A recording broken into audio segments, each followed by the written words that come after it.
पर्यावरण मंत्री पंकजा मुंडे यांनी उपमुख्यमंत्री अजित पवारांची भेट घेतली आहे। संतोष देशमुख हत्या प्रकरणात धनंजय मुंडे अडचणीत आले असताना पंकजा मुंडे आणि अजित पवारांच्या भेटीला महत्त्व प्राप्त होतंय।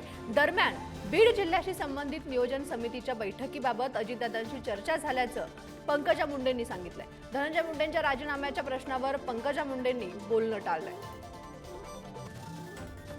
उपमुख्यमंत्री हे वित्तमंत्री देखील आहेत। त्यांच्याकडच्या डिपार्टमेंटच्या आमच्या जिल्ह्याशी संबंधित काही विषयांचा त्यांनी अधिवेशनाच्या काळात वचन दिलं होतं की मी त्या बैठका घेईन।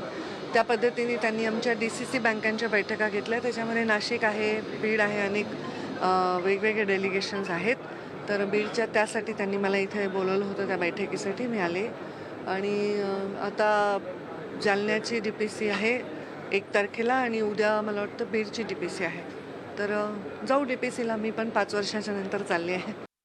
असं वाल्मिक कराड धनंजय मुंडेंसाठी खास आहे, तसे धनंजय मुंडे हे देवेंद्र फडणवीससाठी खास आहेत आणि अजित पवारांसाठी खास आहेत। त्यामुळे कितीही पुरावे दिले वाल्मिक कराडांविरोधात किंवा धनंजय मुंडे यांच्या विरोधात तरी देखील त्यांचा राजीनामा जो आहे तो अशक्य, असं एक ट्विट आहे ते आता संदीप क्षीरसागर यांनी केलं। तुम्ही कसं पाहता याकडे? मी काहीच पाहत नाही, मी तुमचं फक्त ऐकून घेतलं, बाकी मी काय बोलतो।